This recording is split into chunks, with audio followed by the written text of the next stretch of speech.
বরজলা বিধানসভা এলাকার বাইপাস সড়কের উপর নিম্নমানের ড্রেনের কাজ হচ্ছে। ড্রেনের কাজে হাতে নাতে কারচুপি ধরলেন এলাকার বিধায়ক সুদীপ সরকার। তিনি বলেন, 2 নম্বরই কাজ হচ্ছে, এলাকার মানুষকে ঠকানো হচ্ছে। এই জায়গাটা একটু ভাঙেন না, এই জায়গাটা একটু ভাঙেন, ভাঙেন।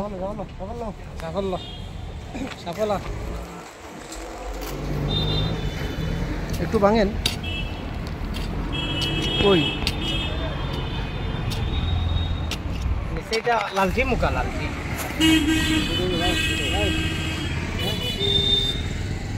কই বালু কই? এইটা এইটা এইটা এটা তো মাটি, লাল মাটি এই লাল মাটি, মাটির উপরে, মাটির উপরে, মাটির উপরেই মানে ডালাই দিয়ে দিছে।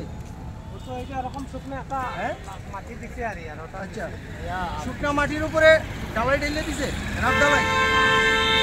এই অবস্থা। আপনারা তো কাজ করেন, মানে কনস্ট্রাকশনের কাজ করেন, কোনো সময় মাটির উপরে ডালাই হয় না? হয় না, হয় না? না না মাটির উপরে তো কোনো সময় হয় না, হয় না, বালি দিতে লাগে। বালি দিতে লাগে। যেটা হয়েছে এটা কি মানে সঠিক হয়েছে? আপনারা কি মনে করেন ঠিক হয়েছে কিনা? ওই আপনারা প্রথম তো ড্রেসিং করছে, ড্রেসিং করিয়া এইরকম একটা মানে আপনাদের যেটা ইস্টিমেটে ধরা আছে সেটা আপনারা ইয়ে করবেন না?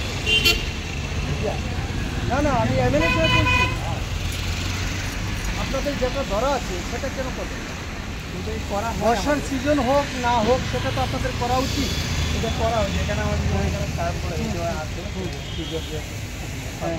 ওগুলো ব্রেক করে দিয়েছি আমরা, তারপরে আমাদের কাটিং করা। আচ্ছা আচ্ছা আচ্ছা। না, আমার কাছে অনেক অভিযোগ আছে। রাস্তাগুলি তো আপনারা করছেন, দেখছেন, এলাকার মানুষ দেখছে এগুলি, ঠিক আছে না? এটা আনসাইন্টিফিক ওয়েতে হচ্ছে, এটা তো ফেটে যাওয়ার কথা না।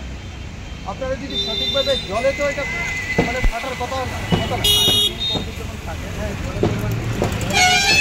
এইরকম হওয়ার কথা না। আমি অনেক দিকে এভাবে যদি ফেটে যায়, আপনারা ফেটে যাওয়ার মূল কারণ হলো আপনারা কিন্তু স্ট্যান্ড ফিলিং করেননি। যখন জলের পরিমাণটা বেশি হয়েছে, নিচে কাদা হয়ে গেছে, মাটিগুলি গলে গেছে, মাটি গলে যাওয়ার পরে সেটা নিচে ডেবে গেছে, সেই জন্য সেটা এই রাবিশে তো হবে না। তো আপনাকে ধরা আছে স্যান্ড ফিলিং, তো আপনি রাবিশ কেন দেবেন?